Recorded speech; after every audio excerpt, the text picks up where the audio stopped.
The champagne flute cracked in my hand. Not shattered, cracked, a thin line spidering up the crystal from the base. And I remember thinking how strange it was that I could feel the stem cutting into my palm and not feel it at all. Everyone was watching him. Nobody was watching me. That's how I liked it. My father leaned back in his chair at the head of the table, wine dark in his glass, and said the words loud enough for all 42 guests to hear. She's lucky I even let her sit at this table. Uneducated. Worthless. But family is family, right? Laughter. Actual laughter. Rippling down the linen tablecloth like a current. I set the cracked glass down very gently. You should probably sit down for what happens next, Dad. He didn't. Not yet. He had no idea he only had 4 minutes left standing. My name is Elena Marsh. I'm 34 years old and 11 months before that dinner. I sold the cybersecurity consulting firm I built out of my apartment closet for $47 million. I didn't tell my family. Not because I was ashamed, because I'd learned a long time ago that in the Marsh family information was currency, and the moment they knew I had money I'd stop being a daughter and start being a resource. My father, Richard Marsh, was 61, a financial advisor who'd spent the last decade managing what remained of my late grandmother's trust. A trust worth $2.3 million that was supposed to be split 3 ways between me, my father, and my younger brother Tyler, when the last provision matured that year. My mother had passed when I was 19. It was just us 3 orbiting money none of us talked about directly, using words like family and loyalty as a kind of currency exchange. I'd spent $340,000 of my own money renovating my father's house 2 years earlier. New roof, new kitchen, medical bills for his knee surgery. Because that's what daughters do, I thought. I thought love was a debt you paid forward and never mentioned. I was wrong about a lot of things that year. It was a Tuesday in March when I found out. I'd driven 3 hours to surprise my father for his birthday. A bottle of the 18-year Macallan he liked, wrapped in tissue paper I'd picked out myself. I let myself in with my key. I heard voices in the kitchen before I saw anyone, and something in the tone made me stop in the hallway instead of announcing myself. My father was in his good navy sweater, the one I'd bought him, sitting across from a man in a gray suit I didn't recognize. Tyler was there too, in the leather jacket he wore when he wanted to look like he mattered, holding a tumbler of my father's good scotch. The bottle I hadn't given him yet, somehow already 3/4 empty. She won't even notice, my father was saying, sliding a manila folder across the table. Elena's never once asked to see the trust documents. She thinks a spreadsheet is a personality trait. The man in the suit laughed, a dry, practiced laugh. As long as the reallocation paperwork's signed before the maturity date, the third beneficiary designation just quietly drops off. Nobody has to explain anything to anybody. I stood in that hallway holding a bottle of scotch and tissue paper, and I did not walk in. I turned around and I left. I hired a forensic accountant the following week. Quietly, under an LLC that didn't have my name on it. 3 days later, she sent me copies of amended trust paperwork filed 8 months earlier, moving the successor trustee designation from a neutral bank officer to my father solely. My signature was on the acknowledgement page. I had never signed that page. When I called my father and mentioned, casually testing the water, that I'd heard trusts sometimes have documents that need updating, he didn't miss a beat. Oh, that's just standard fiduciary housekeeping, sweetheart. Annual compliance amendments. The custodial bank requires periodic re-execution of the trustee instrument under the Uniform Trust Code. Boring stuff. You wouldn't want to read it. I said, "You're right, I probably wouldn't understand it anyway." He agreed. Enthusiastically. I didn't believe a word of it. I hired a second forensic examiner to pull the notarization records. The notary who'd stamped my signature had her license suspended 4 months earlier for exactly this kind of fraud. 2 prior complaints on file with the state. I came by unannounced again in April, using the excuse of dropping off medication for my father's blood pressure.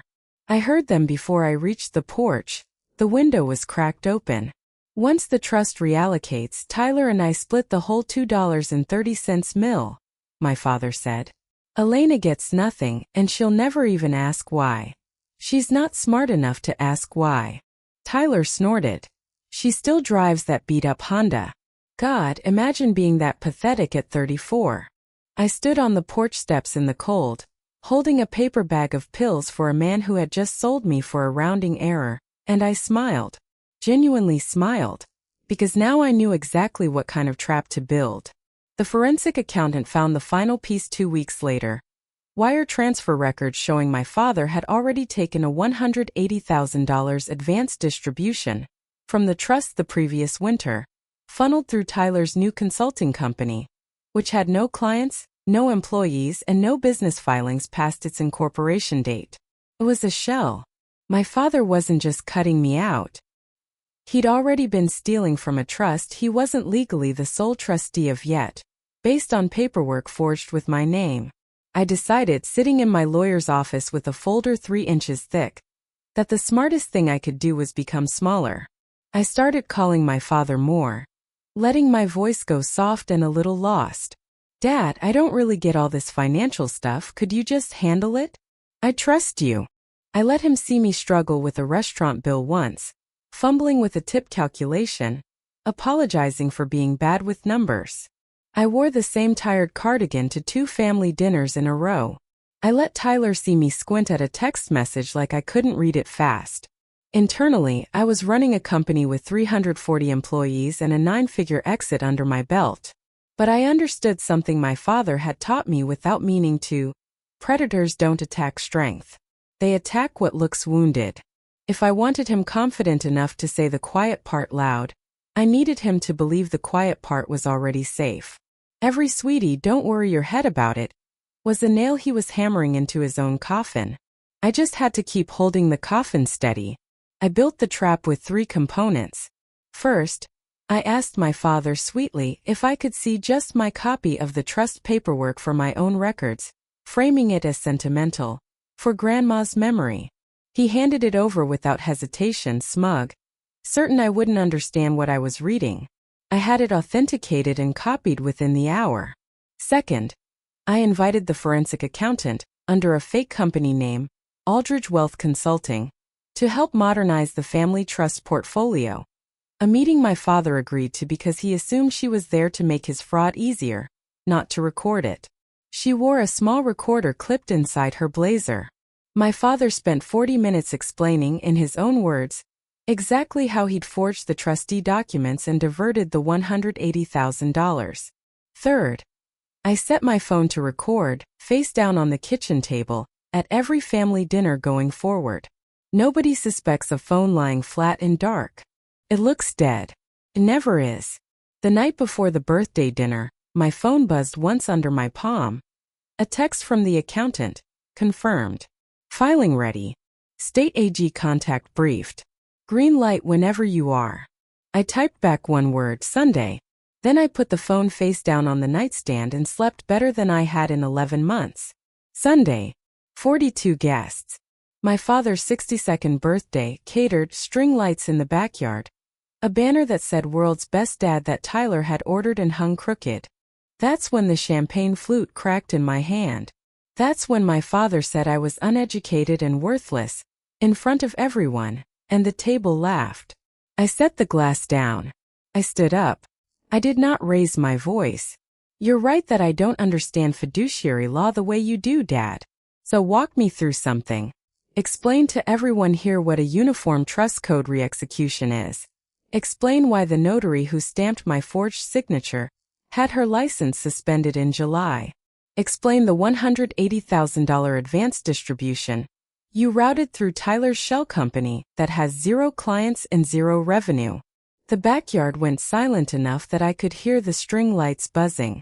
My father's face did something complicated, red, then gray. Elena, I don't know what you think you. I have the recording of you explaining it to a woman named Denise Aldridge 2 weeks ago. I have the forged notarization.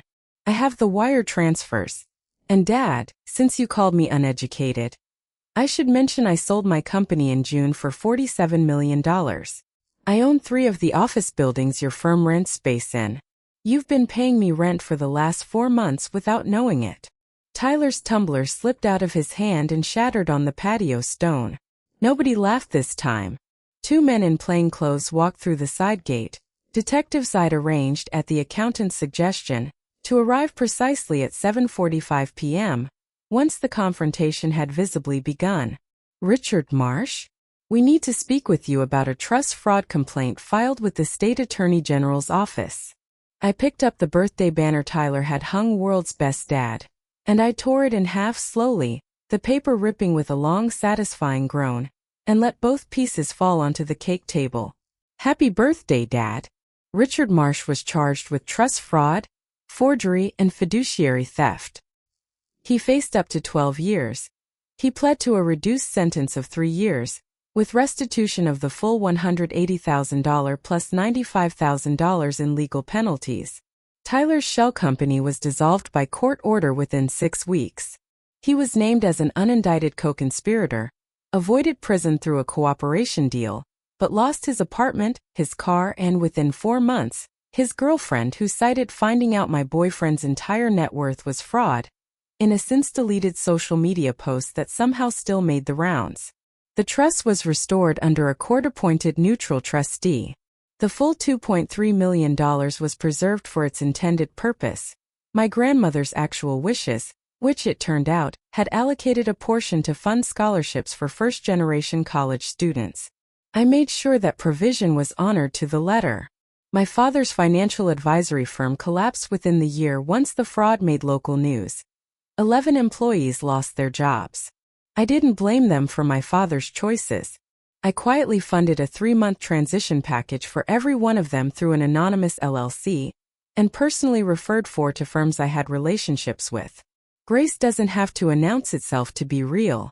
14 months later, on a night when the rain was coming down sideways and the power had flickered twice in our neighborhood, my doorbell rang at 10:40 p.m. It was my father. Thinner than I remembered. No umbrella. A duffel bag with what looked like everything he owned. "Elena, please. I have nowhere else to go. I know I don't deserve." I stood in the doorway with the porch light behind me, and I felt nothing crack this time. No champagne flute. No spiderweb of old hope. "You're right," I said quietly. "You don't deserve it. I hope you find somewhere warm tonight, Dad. It won't be here." I closed the door. Not slammed, closed softly the way you close a book you've already finished. My husband, David, was waiting in the kitchen with 2 mugs of tea, not saying anything, just handing me one and sitting beside me at the counter until my hands stopped shaking. "You okay?" he asked. "I'm free," I said. And for the first time in over a decade, I actually believed it. Here's what that year taught me. The people who call you worthless are usually the ones most afraid of what you're actually worth. Real power doesn't need to raise its voice. It just needs to be patient enough to let the truth finish the sentence for you. If someone in your life has ever underestimated you right before you proved them catastrophically wrong, tell me about it in the comments. I want to hear it. If this story hit home, hit like, subscribe for more, and I'll see you in the next one.